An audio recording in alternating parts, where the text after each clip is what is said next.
Good morning, everyone. My name is Vanessa, and I'm one of the resident advisors for this housing complex.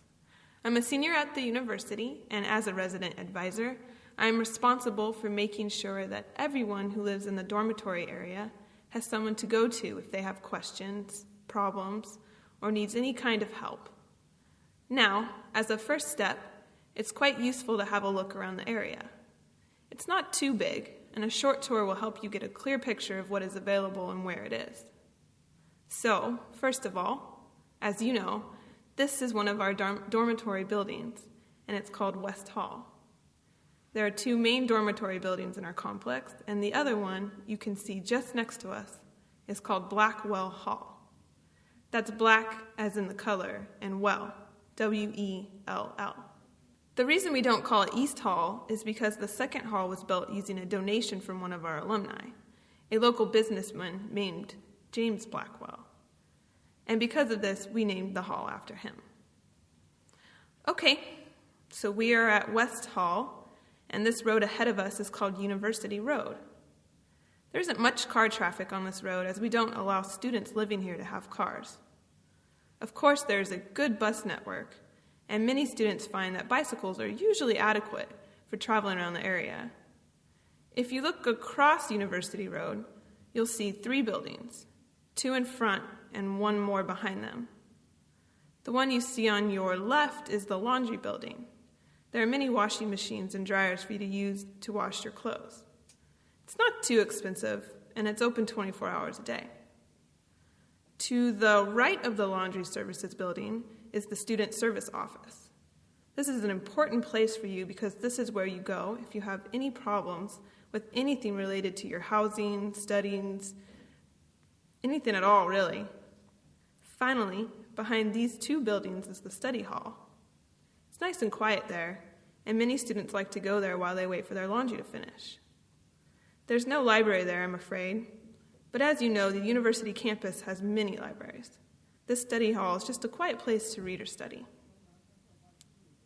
So now we're going to continue walking down University Road. Follow me, please. Okay, let's stop here for a moment. Now, as I mentioned earlier, this is Blackwell Hall, our second dormitory building, and across the street from Blackwell Hall are our recreation facilities. There are quite a lot of things you can do here. First, you can see that there is a small stadium, nothing too fancy, close to the road. We do hold informal competitions here, maybe a football game or something, and of course you can form your own teams and hold games. Behind this small stadium, there is an open area where you can do anything really. It's just a small park. Oh, and of course, there are also 2 tennis courts. If you're interested in using any of these facilities, make sure you book early. They are all very popular. Sorry, Vanessa, can I just ask a question? Sure. Where do we book the tennis courts?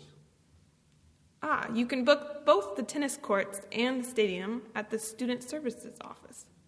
Inside the building, there's a small office for making bookings. Are there any other questions at this point? Okay, so let's keep walking down University Road a bit more. Okay, so now we're at the last part of the dormitory complex.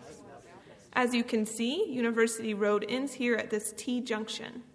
This road in front of us is called River Road. Across River Road is the bus stop. Buses come frequently. There are several lines stopping here, and you can easily get to the main campus of the university or to the town from here. There's a schedule you can get from the student service offices. Now let's look to our left.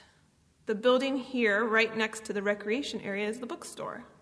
Just a small one, so you might not be able to find everything you need there. But it's a great place for buying pens and notebooks and things like that. In front of the bookstore, you'll notice a circular garden. It's just at the corner of University Road and River Road. This is what we call our flower garden. It's maintained by the students living here.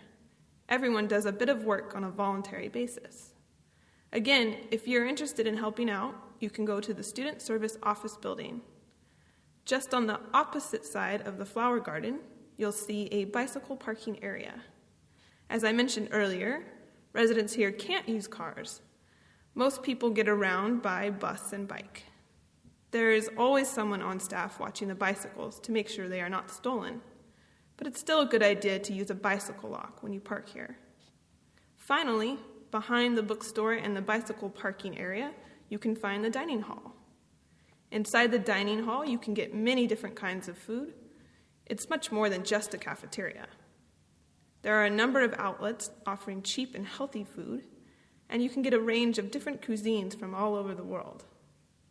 We have lots of students here with special dietary needs, and most of them have no problem working with the selection in the dining hall.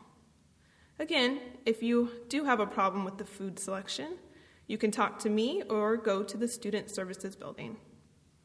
Are there any questions? Yes? Yes, just a question about bikes. Do we have to register our bikes with the office, or... At the moment, no. However, this may change in the future if demand for bike parking increases.